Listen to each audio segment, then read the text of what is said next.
Con los dedos a la mano derecha, pero no puedo disfrutar. Suena y la orquesta.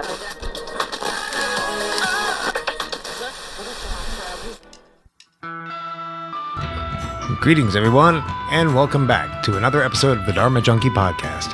I am your host, Justin Otto. On this episode of Dharma Junkie, I have Doctor of Metaphysical Science and Divinity, Tommesa Mobley. She's a writer and a holistic healing arts professional with like over 20 certifications. I mean, she's really fucking skilled in everything she does. Super, super cool, super knowledgeable. Her recent work is a project she's doing called the Philosopher's Stone, which is like a daily dose of inspiration, education, fun, and motivation with like a metaphysical flavor, kind of like along the lines of Neville Goddard, if you're familiar with him. But check this episode out. It's super fucking good. I know you'll enjoy it. And Tommesa is so kind and giving that she has offered all of my listeners a free month subscription to the Philosopher's Stone. So go to her website. The links will be in the liner notes of the episode. So check that out. And without further ado, Tommesa Mobley.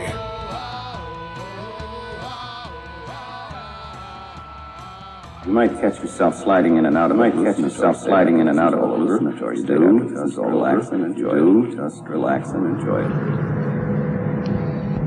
This is an experiment in mind formation. Information. Forming, controlling, operating your mind and your brain.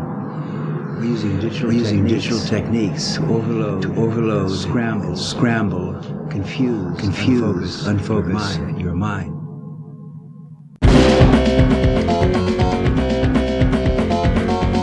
The natural state of the brain is chaos.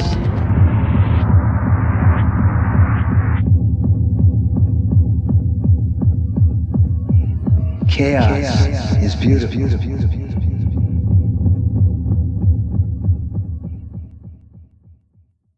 Tommesa Mobley, how are you doing today? I am awesome. How are you? I'm doing very well. It's been a busy day. Just trying to kind of ease into the evening now. So I'm doing well. Would you care to tell everyone a little bit about what you do? Yes, I will. Cause that's a funny question because I write. That primarily I write and run my mouth is what I do. But I am a metaphysician. I got into metaphysics kind of, I guess, maybe the same way that everybody else does. Your life is crap. And you're trying to figure out, you're trying to figure out how for it to not be crap. Right.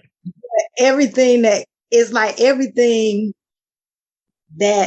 supposed to make it not be crap is like, I don't really go for that. Like, it's like, there's something not quite right about that. And so eventually, I guess I love to read and I learned to read at a young age. I always loved to write. And I guess I came into metaphysics through books, like, Emerson, Thoreau, and one book leads you to another book. And I was like, now this sounds like something that I can deal with. Like this makes sense. It makes everything make sense. Right. And, so I started, I didn't know at that time that I could study. I didn't even know a name for it. I didn't know it was metaphysics. I didn't, I'm from a little small town here in Georgia in the U.S. So, I wasn't from a place where everybody was into everybody went to church, everybody did their things. So you weren't. Now then my children are gonna come back. Give me a second. Take your time. I came into it by way of, just studying and learning. And then I found out that I could actually go to school and become a metaphysician, which led me into coaching. Interestingly, the one-on-one type coaching, I didn't really care for. I found that I do my best work when I'm just talking, like you and I are talking now. I'll drop jewels and quotables all day long, and when I'm writing. And so finally, I started to write. And that primary was just, on social media. and I started to kind of build a following. And then I launched the Philosopher's Stone, which is the publication. Similar to how you have a podcast, I do much better when I'm the person being interviewed. Right. And so I just started writing and, writing what I think and how I see things. And the other thing, I should go back and say that when it came to metaphysics and spirituality, one of the things that I found is that there's it's a certain way that people like to be that I didn't. I wanted to be regular. I curse a lot. I do crazy stuff, and I wanted metaphysics to be something that, or spirituality to be something that you still be yourself. Right. And I guess that's one of the things that instantly drew me to Dharma Junkie. I was like, yes, I'm going on there. Well, I think it's important. I think it's important to be your authentic self, and that my personality is it's who I am. Whether I'm spiritual or not spiritual, I am who I am, and I'm not gonna that's the point. I'm not gonna filter myself, to appease anybody else. And that's kind of what I try to do with this podcast and with the Dharma in general. Is just kind of bring that relaxedness to it, make it accessible for everyone. And that's the thing, though, that's what it really is, because when you get past all of the, quote unquote, conscious and woke people, because the woke people are still asleep, even though they think they read a book and they found something cute to say, and Absolutely. then they like to say it. But when it comes down to it, it really, that's essentially what it is. It's about being comfortable in the skin that you're in the person and the embodiment and in the spirit that you came in. Like whatever it is, that's what it is. So I finally got to a point where, whatever it is that's been in my life is a part of my life, and I embrace it all. I don't hate nobody. I don't, it's just, if I don't like you, I don't resonate with you, so to speak. Right.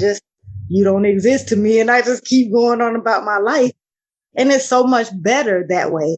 And then you look at other people and say, I really could help you. Let me tell you a few things.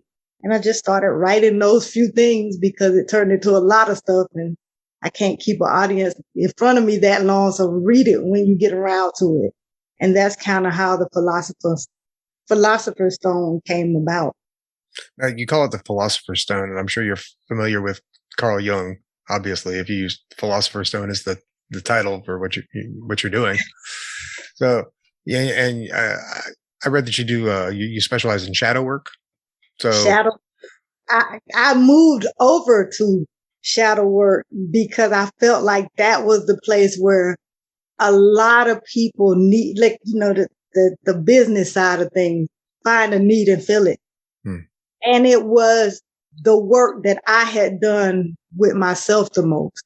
Right. That was what my personal experience. A lot of everything else is kind of book stuff. And then, there's other things I do, but the shadow work is what really resonated with me. And so, yeah, I call it the Philosopher's Stone for a couple reasons, which of course I am familiar with Carl Jung. It's one of my favorites. But the Philosopher's Stone is supposed to be the alchemist, the element or the substance that was supposed to turn the base metal. It was what they needed to finally get the base metal to turn into gold. And so the Philosopher's Stone for me became whatever it is that gets you out of that base mindset or way of being or energy to the spirituality side, to the divinity. That's the goal. So you moving from spiritual led into spiritual goal by learning and applying these things that I'm talking about in, random ass conversation. It's random ass writing, and that's what it is. That's awesome. So, how did you start on your spiritual journey? Because not, everyone doesn't start out that way. We all had it's generally you hit some point in your life and you're like, just like you said, this shit fucking sucks. And I need to make some changes. What brought it on for you? My journey started when I was extremely young. So I'll hear a lot of people who didn't get on the journey until they went through some type of dark night of the soul or existential crisis. I think I was born into one. I was born into the dark night. I was a person, a child that was very sensitive. I was born into a family that everything rolls. My family, like anything rolls off their back, like a water off a duck's back. Right. But me, I take everything to heart.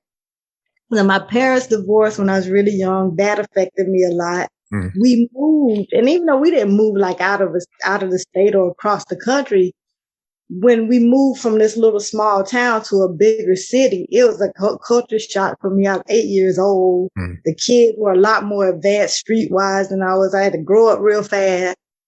And I was I had gotten to be severely depressed. I was like eight, years old, but nobody, there wasn't like there is now. Mental health was not a thing. One, in the Black community, and right. Two, it wasn't a thing for an 8-year-old because an 8-year-old is not supposed to be depressed. And so that was one thing. And then, I didn't have I didn't have the words to articulate it. I just knew that. And so that I ended up having really low self-esteem. And making crazy decisions as a young person, looking for somebody to love me. So I ended up getting into all these crazy relationships, which I've learned a lot from. And looking back, I can appreciate what I've learned. But it was a lot of stuff. I can't really say when. It was just kind of, I think I tell people that the thing that saved me was I learned to read when I was 18 months old. And I could read 4 years before I even went into a school. And because I learned to read so well and I could read advanced material, I probably started reading like Emerson, Thoreau, anything I could find. And I came across a Florence Scovel Shinn book, among other things, but it is that particular book. And I stumbled across Neville Goddard some kind of way. I don't know. A lot of people don't know who Neville Goddard is. I am a big fan of Neville Goddard. He's like my daddy. I should not say that because my daddy. He's like my daddy in metaphysics. Right. And once I found Neville Goddard, of course, I found Joseph Murphy and James Allen, and everybody started coming. Right. I said, these are my mentors. This is where I first started to get it. And so that's how I got into, I still didn't know what metaphysics was, I'm still a kid. So in between that, I still have I'm trying to grow up too. So I'm not really applying it, but I'm taking it in. And it did affect the way that I did things. It affected the way that I thought. So I kind of felt like I would go through situations that a lot of people wouldn't have made it through. It's kind of like I was being guided. So I tell people I've been through everything and survived. So it's just been on the job training because I think that I was able to survive because I could think my way out of anything. I would think my way into it, but I had to think my way out. Like, okay, let me get my thoughts right. And so that's where I found Florence Scovel Shinn. And then the second person was Neville Goddard. And from there, it was, how do I find more? How do I find more? And then I found out I could go to school. And so everybody else thinking about going to college, I'm trying to find a metaphysical school. That's amazing. But then found out, that, okay, when you get a metaphysics degree, it's not really like you go to a job and be like, hey, I have a good degree in metaphysics, hire me. So right. You have to, it's like having a degree in philosophy. Right. I'm not cut out for the 9-to-5 thing anyway. So, right.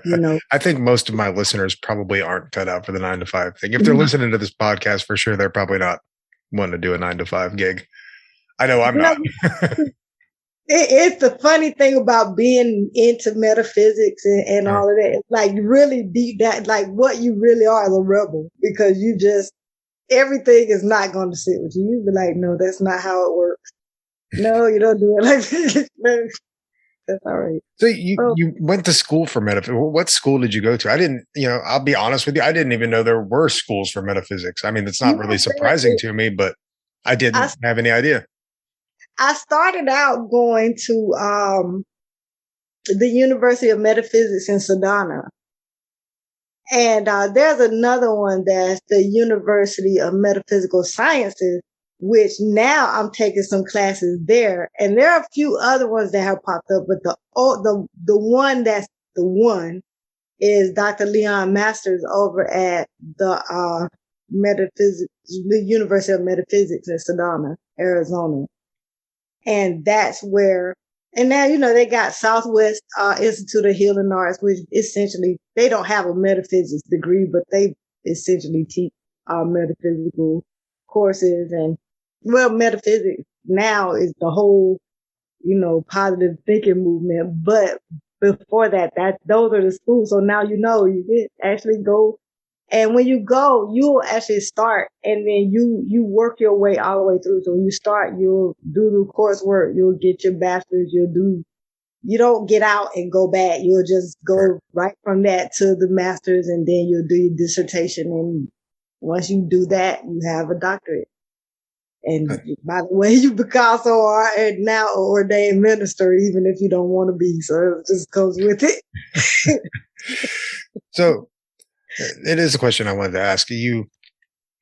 It's very rare to find a little black girl from Georgia that's interested in metaphysics, right? Like you're probably one of like maybe three. Like, I mean, that's probably being generous if we're being honest. Right. You probably are. And I said the same thing.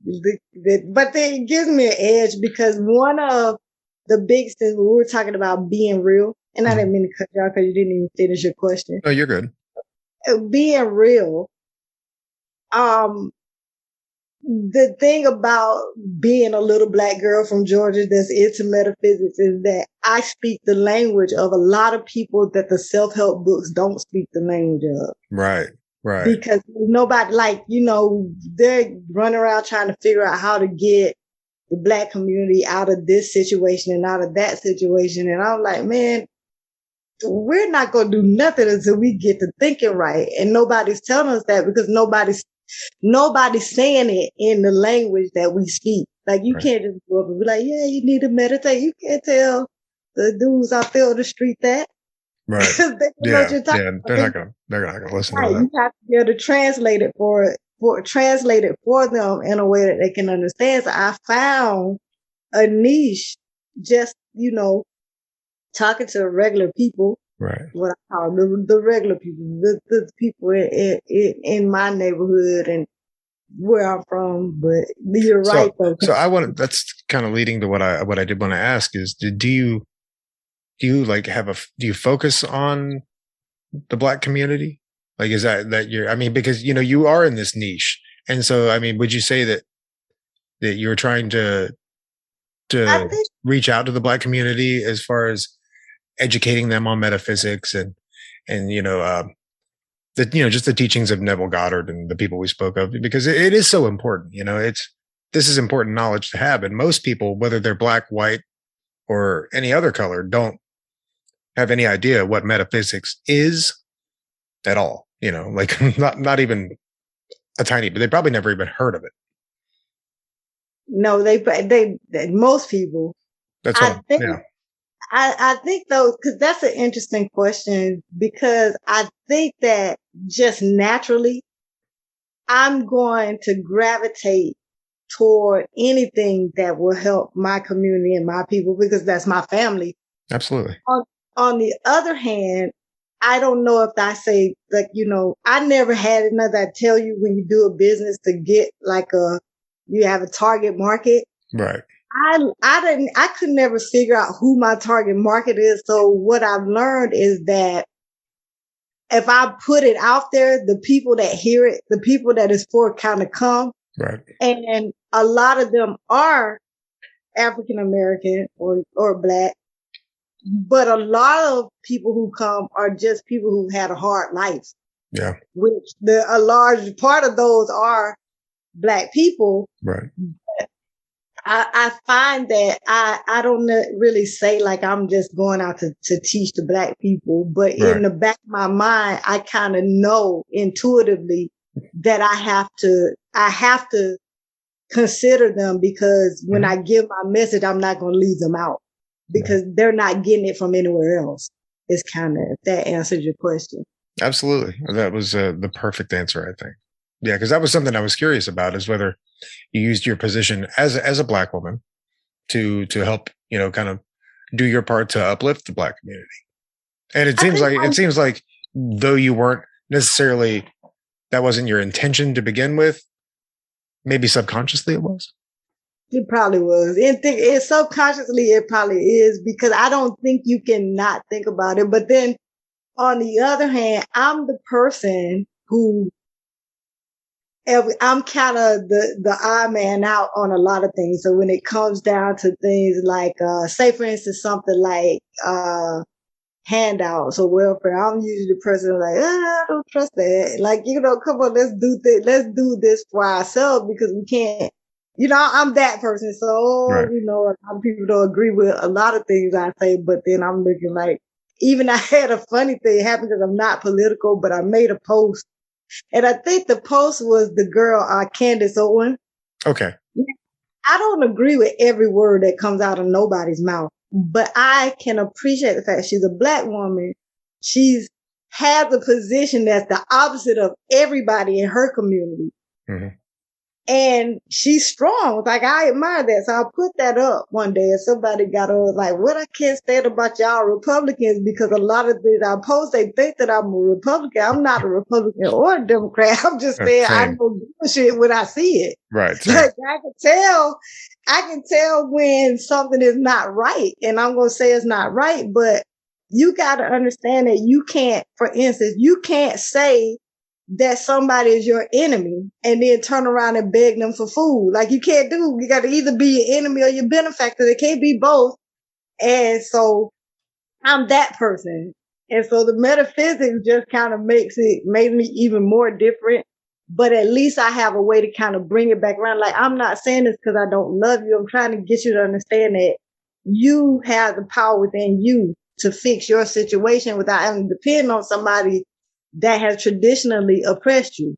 If that's what you say, because, I don't necessarily think that is all the way like it is, but, it has been, we've had a history here.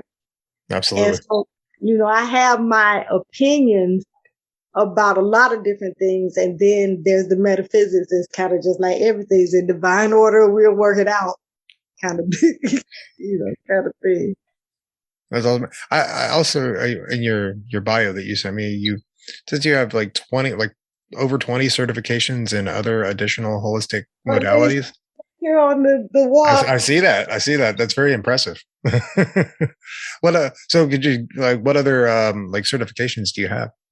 I have clinical herbalism. I have master herbalism. I have advanced master herbalism. I have one back here that's this one right here, or one of them. Over here, medical cannabis and CBD. Over here.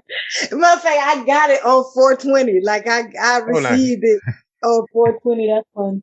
I have a doula. I have life coaching, several different ones. I have spiritual medicine and esoteric arts. I'm trying to think. I'm trying to call it off the top of my head. You want to let everybody know what a doula is? I don't think most people know it. I know what it is, but I don't think most people do know what it is. I'm sorry. A doula is someone who assists with a birth. Yeah, it's a midwife. No, basically. Something about midwife actually delivers babies and doulas don't. Okay. See, I was confused on that. They're not supposed to be delivering babies. And there are different types of doulas, because a doula, there are postpartum doulas that don't help with the birth, but they'll come in and help with the first 6 weeks after the baby. So I just, they're a baby assistant. I help with birth. So I'm a prenatal and birth doula. Have you done that several times, or? Yes, I have. And I haven't in the last almost 2 years now since the pandemic started, because they don't let number one person go to the hospital now. And so I haven't, I had just had a grandson. I didn't go with him because she wanted my mama to come. She's a grandma baby. She's a Nana's baby. But I was there when 2 years ago, almost 2 years ago, when the last one was my grandson. I got 5 grands. So the last one was my other grandson, Clark. He was born and I was a doula for him. And that's been the last time, because now you can't go to the hospital and it's fine. I love it though. And I love being there. I'm the person everybody calls when they don't know what to do with their baby. You know, what kind of pacifier do I use? I'm like, How many kids do you have? I have 4 adults now. Oh, wow. They're all adults. Now, do they practice metaphysics as well? Or are they just like, there's mom with her crazy bullshit again? No, my son is a huge, he loves Nikola Tesla. Oh, wow. I tell my son, like, if you say something about Nikola Tesla in his presence, either you're going to be his best friend, depending on what you say, or you're going to have a fight. So he don't want to talk to you about Thomas Edison about nothing, because he's a crook that ever walked the face of the earth, and everything that was Thomas Edison's idea was really, he stole it. As far as my son is concerned, I mean, it wasn't exactly like that. He was doing some stuff, but I mean, he's not wrong. He's not wrong, but you know, he is like that. And then my youngest daughter and my oldest, they both are metaphysically inclined. They both are all of them are metaphysically inclined. I think my middle daughter, she's a little more like grounded, I would say. I don't want to say grounded because that's not the right word, but you get what I mean. She's not as floaty as we are, I guess. But I don't think that my children I don't think it's possible for them to not be, because I started this journey so young. It's kind of like even at the worst time, I'm still saying the same stuff to them. So, well, yeah, I mean, it's become a just not just another bit of knowledge for you, but just an integral part of who you are as a person. Whole person is just who I am.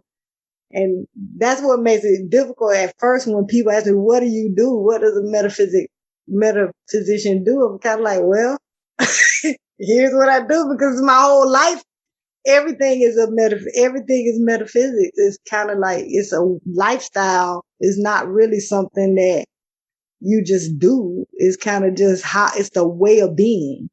Right. More, you know. It's not, that's exactly what I was kind of getting at. It's part of your being now. I mean, it's just how you operate in the world. You've changed your programming in a way that now that's how you operate. And I love that. That's amazing. I think that's everyone's goal, right? It is. When I get away from it, I can tell immediately, because I'll feel wrong.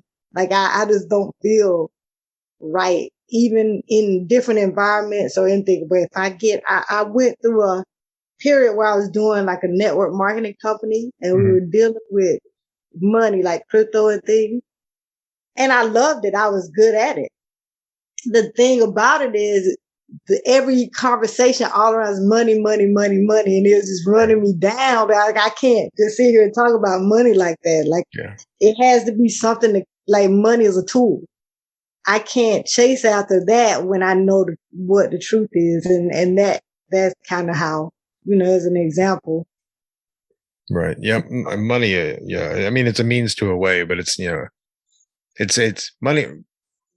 Money for me, it's not so much about having, because people make money and they save money, and it's like the money itself is fairly useless. It's the things that you can accrue with the money that have the use. Exactly. Right. It's the things you can accrue with the money. That's the point of the money. It's not to just have a lot of money. Like, it's being able to do the things you want to do and have the experiences you want to have. And it's the tangible goods. The money itself is completely useless.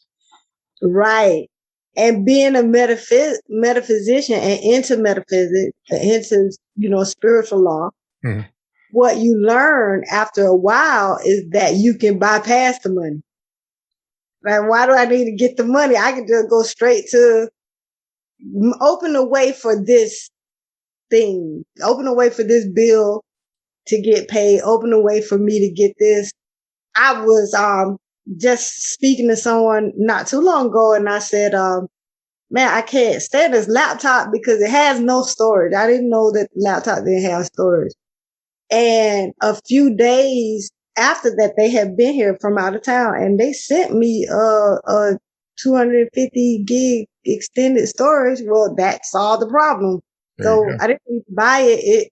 I didn't ask them for it either. It's just that I had already been focused on it or thinking about it or saying that, that was something that I'd like to have. I just had already put the order in, and so I didn't need the money. I needed that thing. Right. Yeah. I need the thing. No, yeah. Sometimes the way to it is the money. The money will come, and I'm not saying just don't work and just don't have money. Please don't think that everybody listen. Don't say that I said that, because that's not what I'm saying. You have to pay bills. You got to eat. Oh, yeah. You want nice things. You got to buy a bar of soap here and there. So you got to, you need money for something, but you don't have to make chasing money your life to the exclusion of everything else. That's the point that I'm making. Absolutely. Yeah, 100%. That's a sure way to live a pretty shitty life. Right. It's the emotional, I should say, it's the emotional attachment to the money. You don't have to be emotionally attached. Like, I know people who, if they don't have money, you can't even get along with them. Right. Like, you can't, they don't have money, you can't have a conversation. They don't want to talk about nothing. They just completely depressed, because I like, seriously, money is what got you depressed? Do you think it's the money itself, or just the prospect of lack of security? It's the emotional attachment. Right.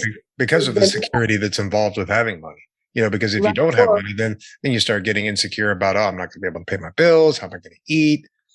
And that can be a pretty shitty spot to be in, because feeling insecure like that, not knowing where you're going to stay, not knowing where you're going, or if you're not going to have a place to stay, not knowing if you're going to have food, these things, that they trigger the fear of losing that security, and then you get into that fight or flight amygdala response. And once that happens, you might as well wrap it up, because when you start operating from the amygdala, it's all over with. Right. And that's the problem. That's what is the situation when we were talking earlier about being in the Black community and being a rarity in the metaphysical space. It's the fact that I understand fully where, like, I think I put a post up a few years ago. I made a graphic and I said, we don't have a gun violence problem. We have a pressures of poverty problem. If we can get down to the cause, we'll eradicate the disease, but poverty is the disease. It's the problem. And so that's what happens. We have a whole bunch of people in the amygdala response. Fight or flight, that's so scared, like the little bit that they have, they're so scared somebody's going to take that, and they don't know how to manifest it. They don't know how to get it back. They don't know how to do anything except hold on to what they got for their life. And so that's exactly how, so I'm looking at that as a metaphysician and saying, well, if you could relax a little bit, you could be able to, even if it's nothing else, but because everybody wants to talk about manifesting and how to make things happen, which is that's not exactly really how it works, but it's being able to surrender so that your mind can open up so that you can see the opportunities and receive the ideas and make the connections that you need to make to get yourself out of the situation. Right. Or get where you need. So.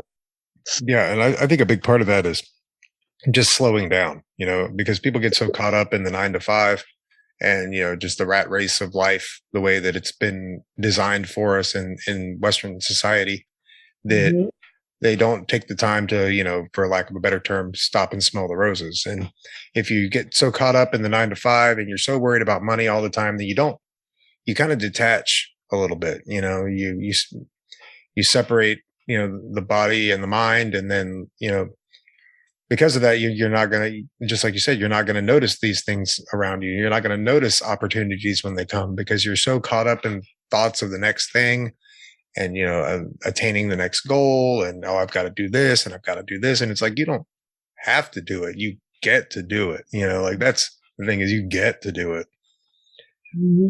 And you get so caught up in the whole, what I need and the whole, I lack mentality that you don't even, when you look around, years have gone by and you've missed out on your kids going. It's kind of like cats in the cradle. That song, gotta go to work. I gotta go to work. And now you're calling, right.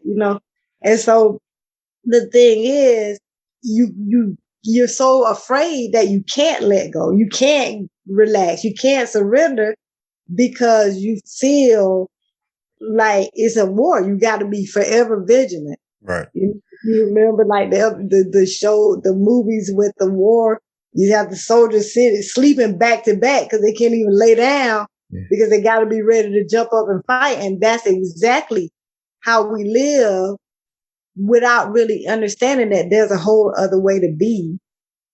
And then if you can relax and lean into your being, then all these ideas come to, I have ideas so much that I can even possibly act on all of them.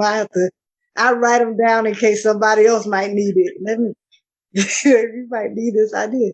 Yeah. But, I'm always the friend that's saying, okay, well, let's just stop, breathe. Let's work our way through this and figure out what to do next. And that's the thing. You don't know what to do next. Right. Yeah. I think a lot of people, we were just talking about people getting kind of caught up in the world in the way that the society has been designed.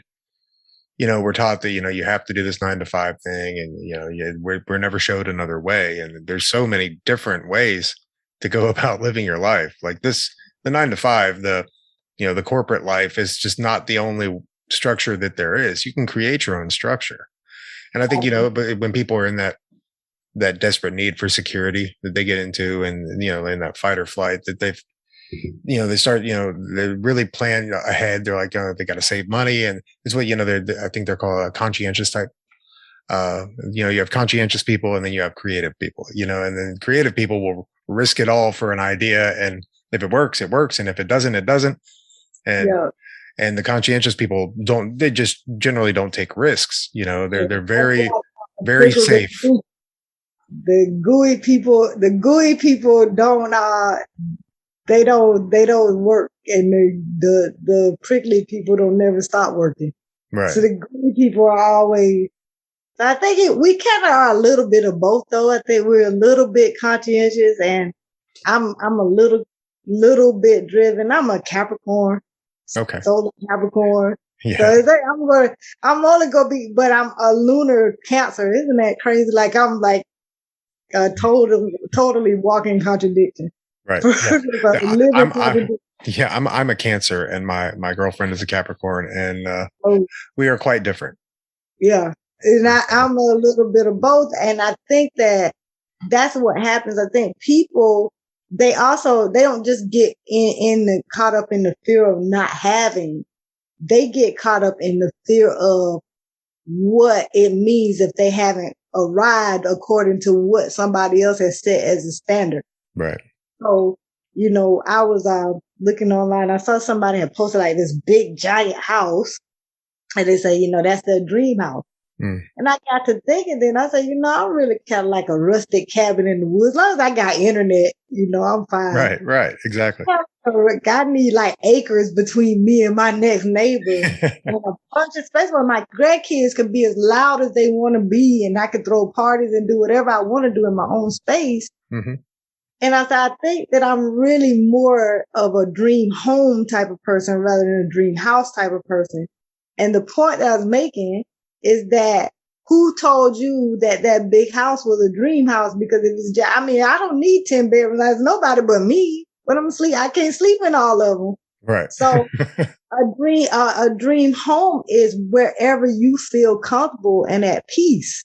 Right. And that's the thing. We've gotten confused between money and actual quality of life. Like things you can buy and what's actually valuable or cost and value. Yeah, it's funny. I was actually just talking to a guest I just had on recently about that. And it's people get so caught up in chasing happiness that they can't ever just be content, you know, because they're always looking for the next thing. Oh, I'll be happy if I'll be happy when I get this, and I'll be happy if this happens, and I'll be happy, you know, and there's all these conditions for happiness. It's like, well, you know, if happiness is your goal, you're kind of fucked because you're going to be chasing happiness for the rest of your life. You just need to be content in the present moment with things just the way that they are. And then once you're content with things just as they are, that's when everything else opens up, in my opinion. But then when you are content with things the way they are, people start thinking that you batshit crazy. Cause that's how people are with me. Cause anything that happens, I'm the person to be like, okay, cause I'm not rich. I go through financial problems just like everybody else. But when something happens, I'm more likely to be like, okay, well, it'll work itself out. And whatever the situation, if I need to tighten my belt, if if lights get cut off, if I don't have the money right there, I'm not going to, I'll need to do what I need to do, but I'm not going to make myself, I'll get right in here and get me a paper fan and sit down and wait until I figure out what to do next. Okay, let me sit down and figure out a plan. Right. I'm not, my first reaction is not to run into panic mode, is what I'm saying. Right, exactly. That was kind of my point. It's just not panicking when shit goes wrong, because you do have to just, I call it being okay with not being okay, and you just have to really learn how to be okay.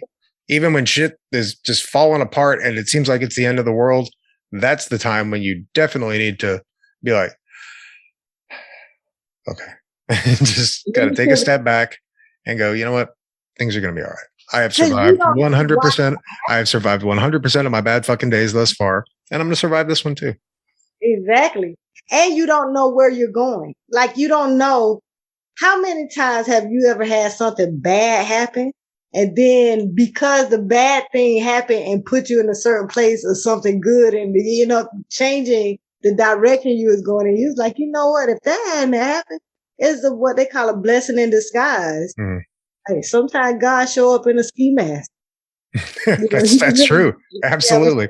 100%. So you be like, okay, because I tell people all the time, if God is absolute, you say God, universe, whatever, but if that energy is absolute, how can it be something that opposes it? Then that means God must be devil too. Because if God is it's the yin and the yang, yeah. So how do you know that situation, even though it didn't look good, but because that happened, now this happened. So say, for instance, and I say this because I really did recently just have my lights off for like a whole day because I ended up doing an e-check and something else hit the bank before it did and I didn't know it. You gotta love when that happens. And I wasn't prepared for it. I didn't have nothing that day, but I had some money actually going into the bank, but it hadn't made it yet. So I said, well, let me say, so I sat here, and this is just recently because the Philosopher's Stone is only in its third week now. So I really literally sat here in the dark because it was just dark. It was like midnight before I finally got them back on, right? Because I had to wait for the deposit. And believe it or not, that's when I thought up. Because I didn't have nothing else to do. So I was here like, what can I do? And I got my phone and I said, well, I'm going to go in here and look at this platform that I have been putting off. And come to find out that was the exact thing that I needed to finally package everything that I wanted to put out without having some over here, followers over here, fans over here, and people over here, and not really having a product. Right. the Philosopher's Stone became that. But had it not been for them lights getting cut off, I'd have just been going through life. I still would have been putting off looking at it. But I had to sit down and nothing else to do. Yeah, it put you in the position to be able to further yourself in a way that you hadn't even really thought of before. It gave you the opportunity, and the fact that you had that perspective to view that as an opportunity, I think is really important, because life's all about perspective. There's really no good or bad situations. There's only the perspective of them. It's the way that you view the situation. I think a lot of people are just so programmed to view, things that could definitely be perceived negative as a negative, but it just depends on how you're looking at it. Negative. It's the thing, but how you can't have positive if there's no negative. Like if Batman didn't exist, there would be no Joker. Like if it was no Joker, what's the purpose of Batman without Joker? Right. That's why he never kills him.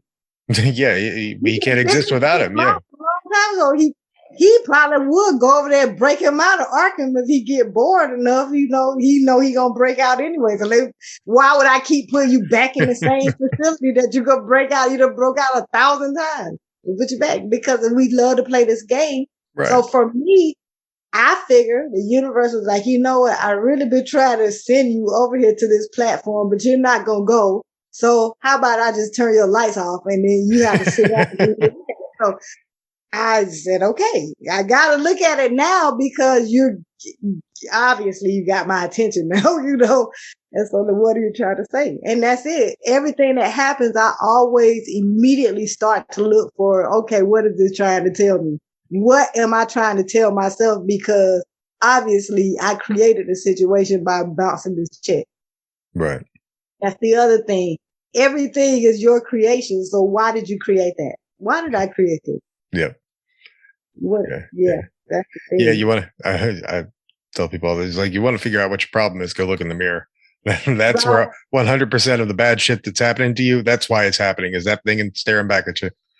It's all about, the decisions that you make. And, I find that, as long as you're making the next right decision, which can honestly be a hard thing to do. You almost have to train yourself to slow down enough to really just think about things before you do them. And I think a lot of people just don't take that time to actually consider what they're doing before they do it. They're so quick to react instead of respond.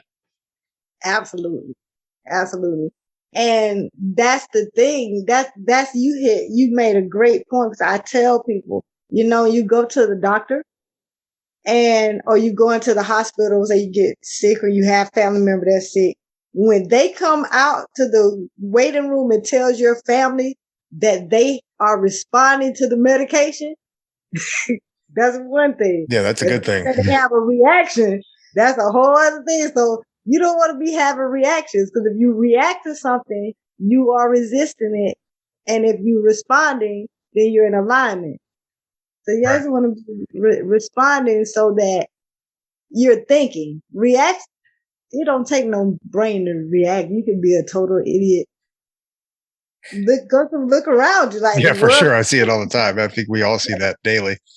By the way, sometimes God shows up in a ski mask. That's a great fucking quote. I love that. I'm going to steal that from you, and I'm going to use that from now on. That's great. Yes, it's so true. I mean, I think, what did Ram Dass say? God is a homeless man in drag. Yes. It's like, you never know who he's going to show up as, God will show up in a ski mask, drag. It don't even matter. That's why you can't hate anybody, because you don't never know when that's God showing up. Right. I look and I talk to people all the time, and I tell them, well, I don't like this person. I say, well, what is it about them that you don't like?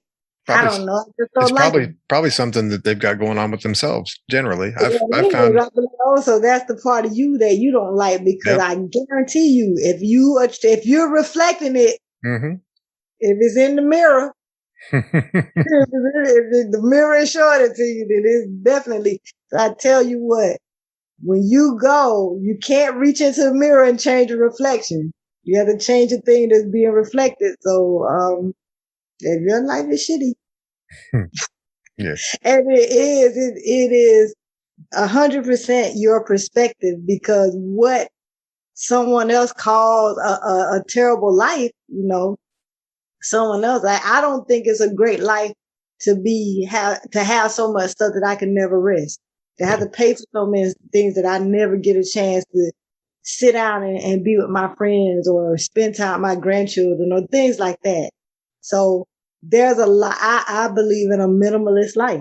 You know, I don't need a lot of things that money can buy. I want food. I want a nice roof over my head. Right. I like nice things.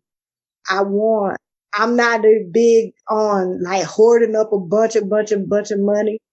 I have some assets that are really for my grandchildren when they grow up or whoever happens to need it whenever time goes on. But as far as me, I truly live in every moment. Like I manifest what I need for the moment right now.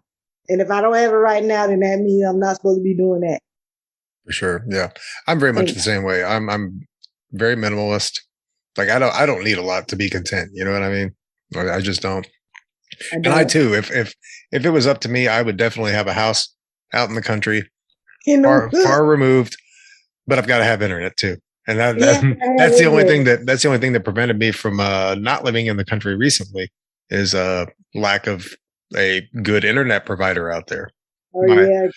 My girlfriend lives about 45 minutes outside of Pensacola in a very rural area, and it's a beautiful, beautiful place to live. Absolutely fantastic. I love it out there. I love just going out there and decompressing. I would live out there if I could, but I also, you know, have goals and aspirations as far as like this podcast is concerned, and I'm in school and I have to have internet. So right now it's just not an option, but hopefully with time, ready to record every time you get ready to record, you don't have to drive somewhere to do it. That's just not feasible. And that's or even go to school, because the school's in the city. And then, to drive 45 minutes every day to go to school is just, or work or anything else, it's not tenable. You know, it's not going to work for me with my life being the way it is. Maybe eventually, sure. You know, but right now it's not cohesive to my income and my goals. And so, just going to have to wait. Yeah, I have to find a place. Like, that's the first thing I say. It has to have internet, and I have to have phone service, because I'm always trying to be on a podcast, because I can promote the philosophy. That's all I have to promote is the Philosopher. So like that's it. And the reason why that is I see these people who do all of these programs, all these stuff. Like, when do you have time for you though? Like, you're going to give yourself. I needed to find the thing that I do best is write. It's what I can quickly build an audience.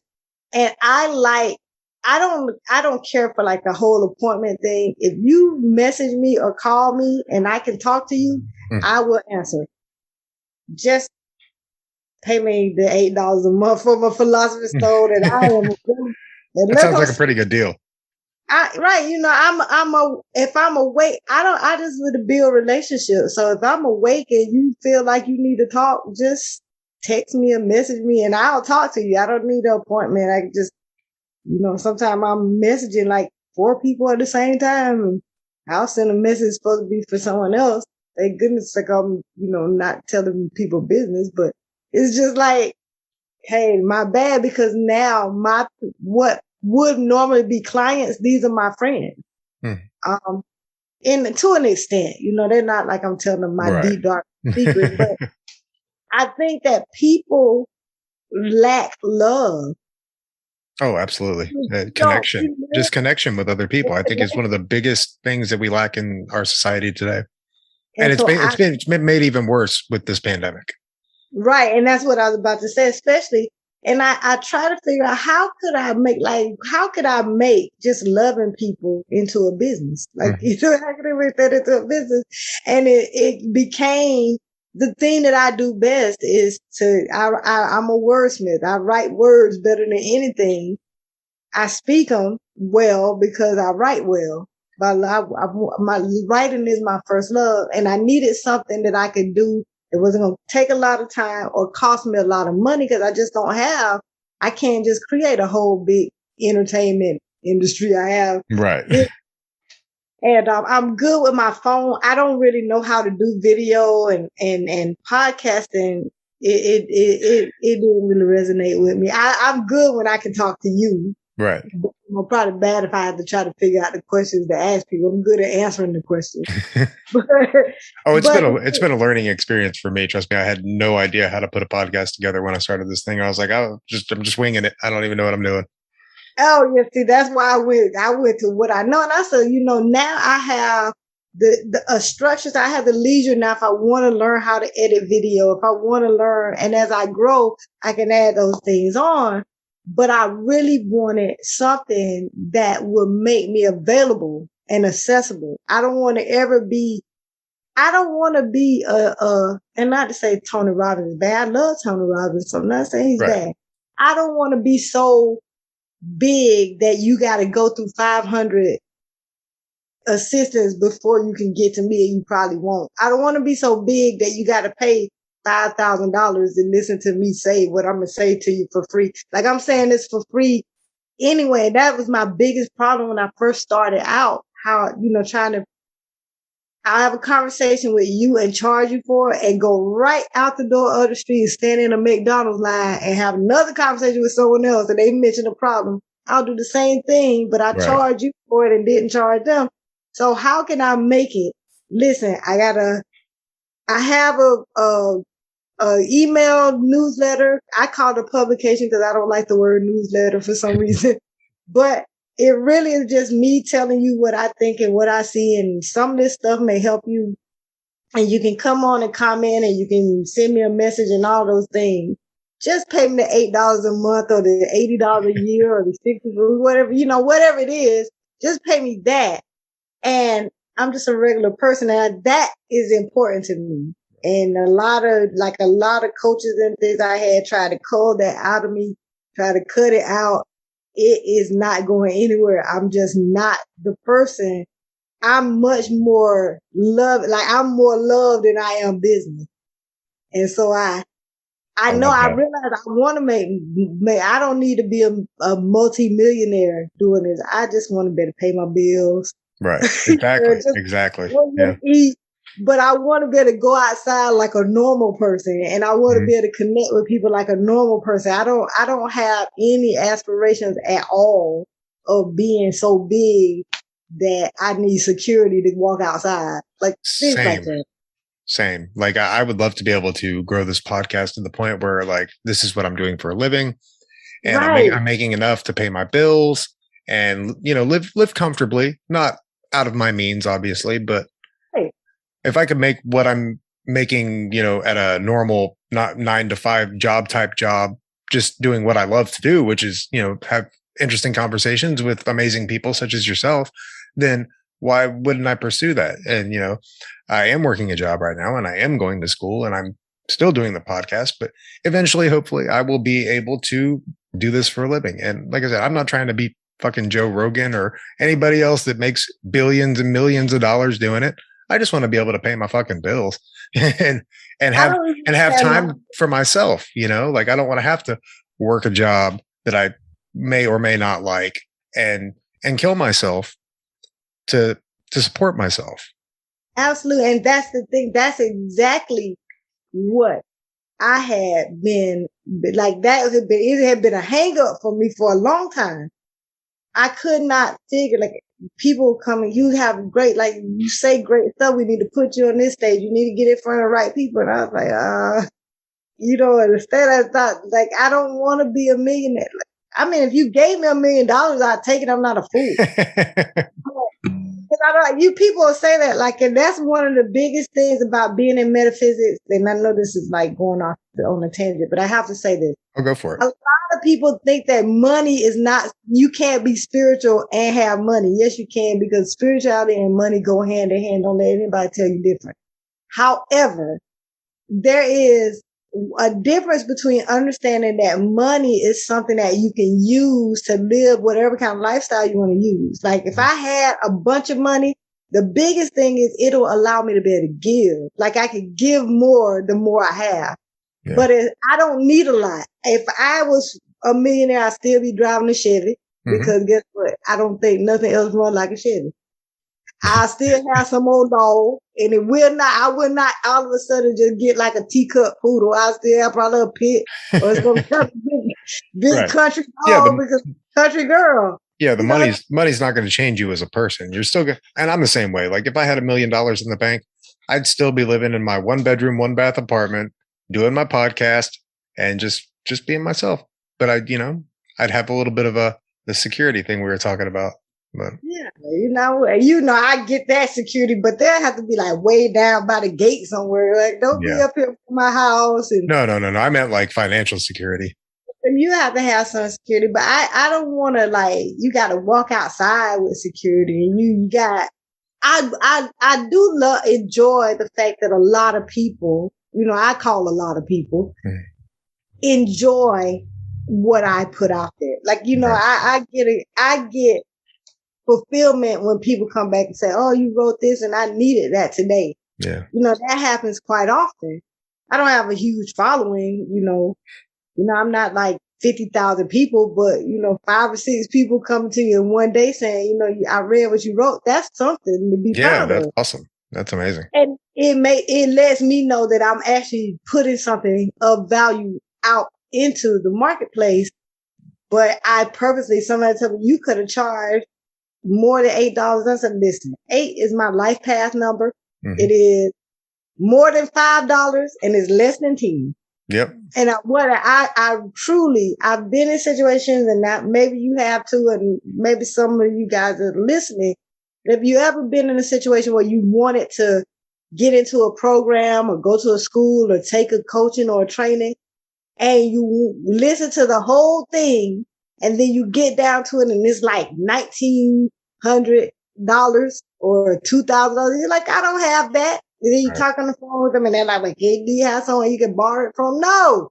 Right. I don't know people that just have $2,000 of, but everybody got $8. If you could buy a pack of cigarettes every day, you got $8 a month.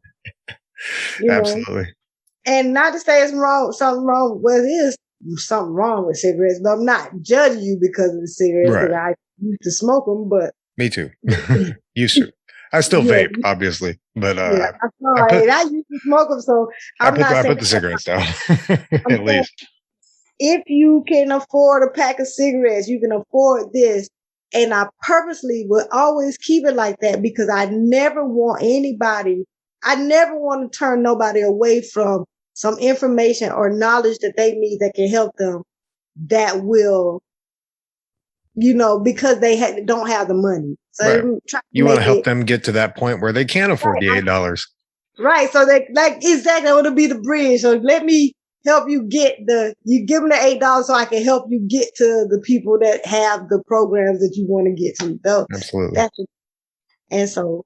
And I use my publication to the Dharma Junkie probably be in there Monday because I have people to tell them about you and what you're doing and things like that because it's written, but it's my way of doing things. I try to definitely shout out the people who I admire and send people their way too, the people that read me, but I want it to be big as in a lot of readers, but I don't necessarily have to have millions on top of millions on top of millions. I have a number that I'm going for. And when I hit that number, I'll be in my sweet spot. And everything after that is a blessing. That's kind of where I'm at with this. I'm trying to reach a certain amount of people, downloads per month or whatever you want to call it. But it's not a huge number. My number is not a huge number. I'm not going to tell anybody what that number is, but it's not big.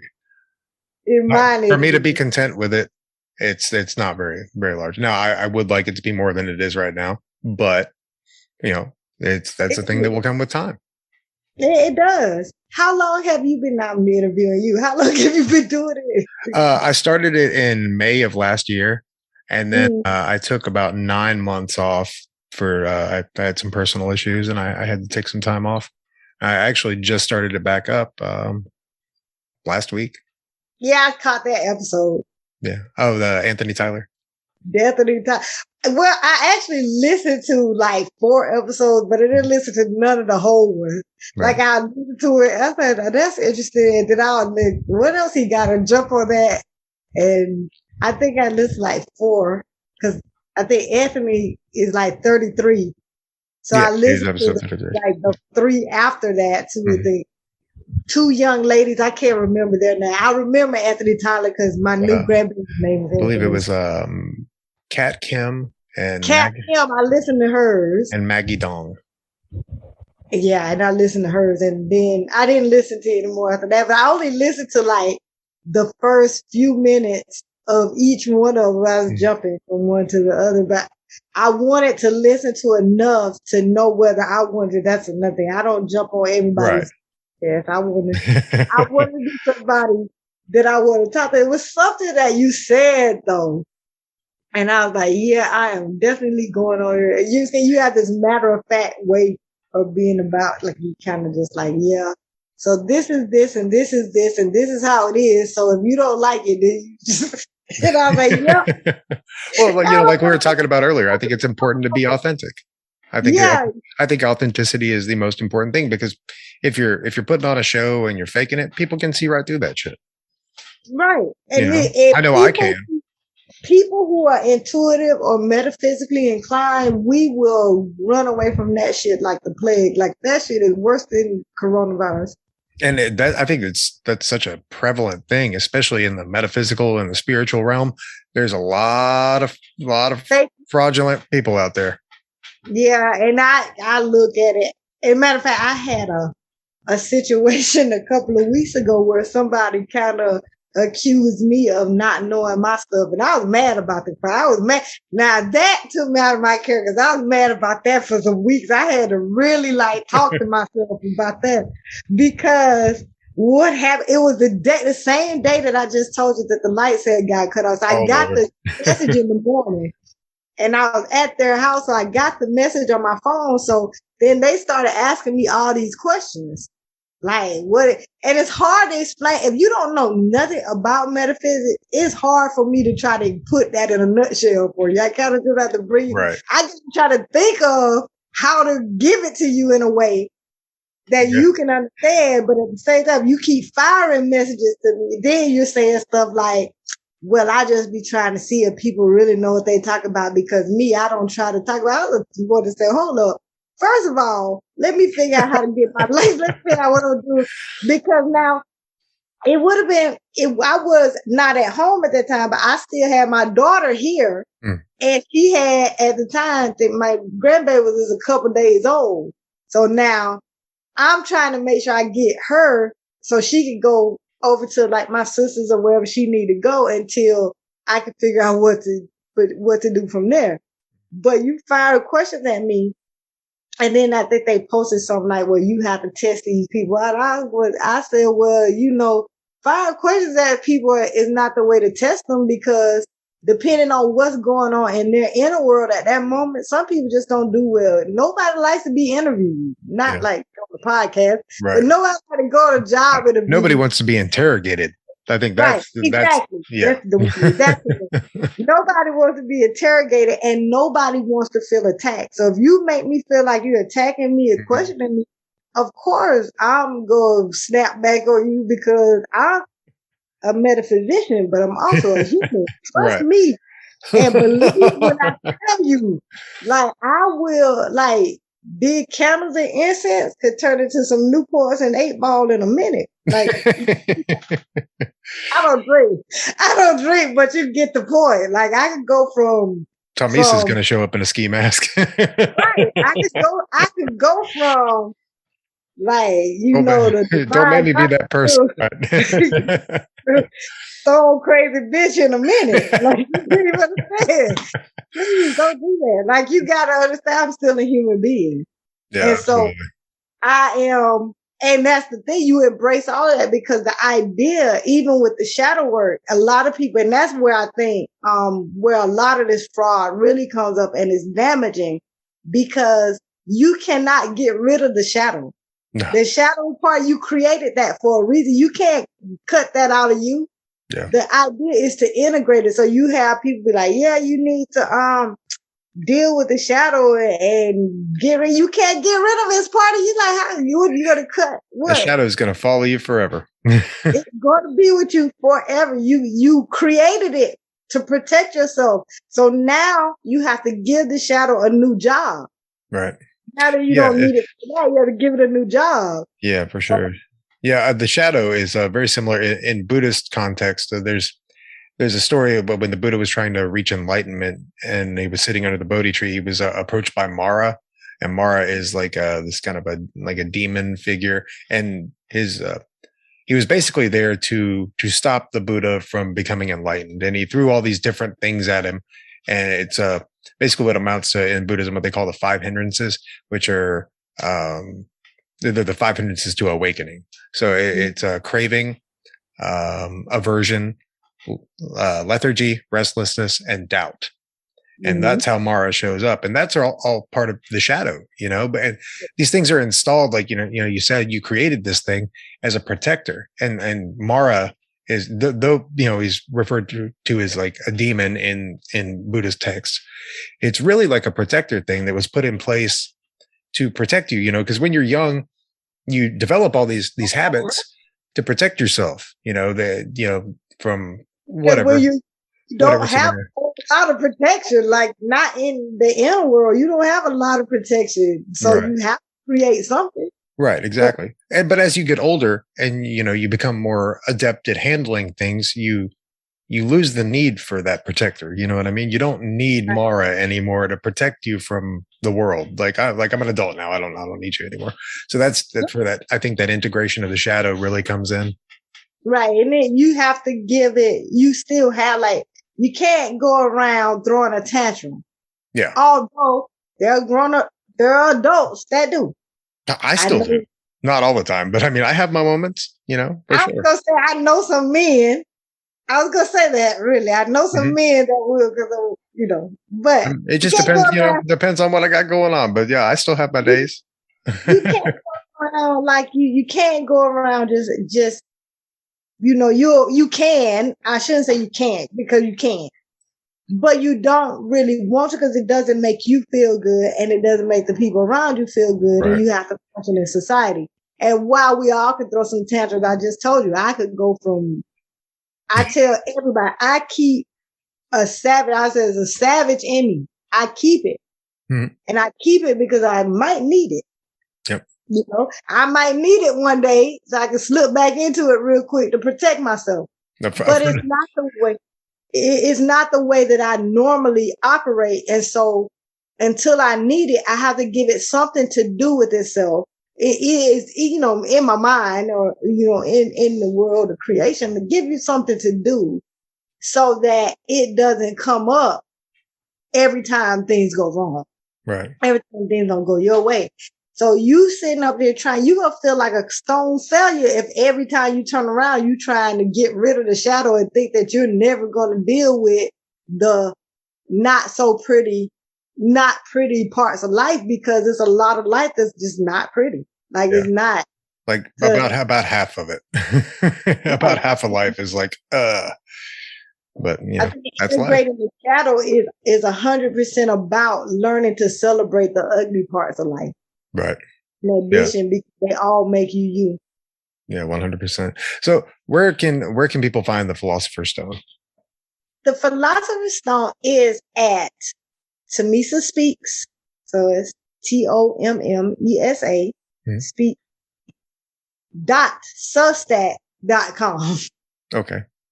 And then I sent you a link, and the link is a Dharma Junkie link. So anyone that comes your way will have a 25% discount on the annual subscription. So it'll be like, instead of 80, it'll be like 60. Oh, awesome. For the annual. And so for you, I did it for both. So they'll have the regular issue for $6 and the monthly for $6 and the annual for $60. I did that for you because you're so awesome. Well, thank you so much. I really appreciate that. And I'm sure my listeners will appreciate that as well. And I hope that they take advantage of it and sign up. I mean, it's only $6 a month for them, So But that's awesome. Thank you so much. And I'll tell you the truth, like now I'm doing this and it's new. So I'm doing most of the issues are kind of just to the public because I want people to read it. Mm.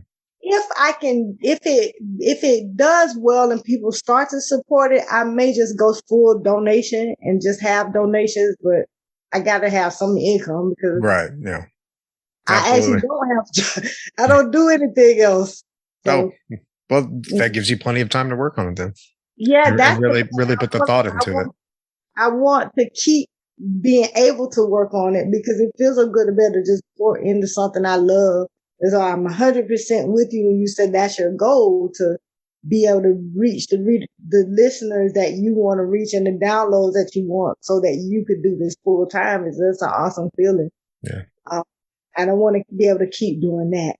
Other than that, that's how you get me. And then I'm Tommesa I set in the middle, Mobley on Facebook. And the Philosopher Stone Facebook page, they haven't let me get a custom link yet, so I don't even know what that is. I don't even know how to tell you. Well, once you do get it and you know what it is, message me and let me know. That way I can update the episode. I sure will once I do get it, and I'll send you my email, which is TomesaSpeaks@gmail.com. So you can always email me. Okay. But find me around the web, send me a message. I will talk to you. You have to send me a message and let me know because there's some creeps that get in your inbox. Oh, for sure. Not for me. I'm not a woman, so I don't get much in my inbox, but definitely not creeps. No. Yeah. So but thank you again, man. I really appreciate you taking the time to do this and having a conversation with me. You're an amazing person and like just super cool. Like I don't meet a lot of people that are into metaphysics.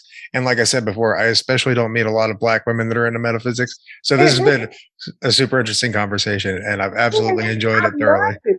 I love it. Yeah. I hope that, I have to have you over to do a interview. There's a podcast in the builder. I just don't know how to use it yet. So if I have you over, and I definitely need to send you. Well, if you have any questions, I might be able to answer them for you. Maybe. I don't know. I'll send you, because I had to ask you to write it out, but I usually send the interview questions and just do it as a text interview or either do like a written profile, just take all the questions and then write the story. Right. So I'll definitely have to feature you in Dharma Junkie. It's been great. I love this. I love going on podcasts anyway, but I really like going on real podcasts where you can just have a real meaningful conversation. So thank you for having me. Yeah, 100%. And I will be in touch with you. Thanks again. Big thanks again to Tommesa Mobley for being on the show. And don't forget about your free month-long subscription to the Philosopher's Stone, which you can get at tommesaspeaks.substack.com. Please rate and subscribe to the show if you enjoy it. And tell a friend. In fact, tell 2 friends or 10. Because I don't want to have a real job. And I'm trying to grow this thing into something fantastic. So help a guy out. I'd help you. Anyway, thanks for listening. I'm Justin Otto. This has been Dharma Junkie. Namaste.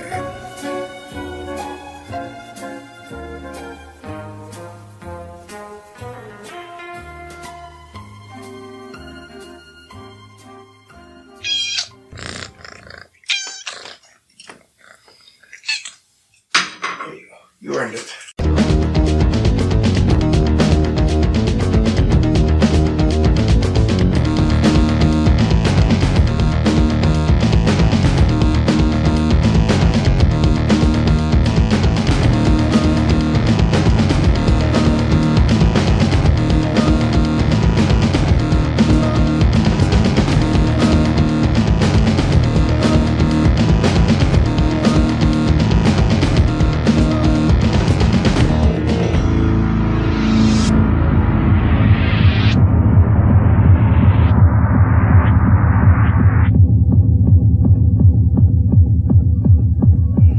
Chaos is beautiful.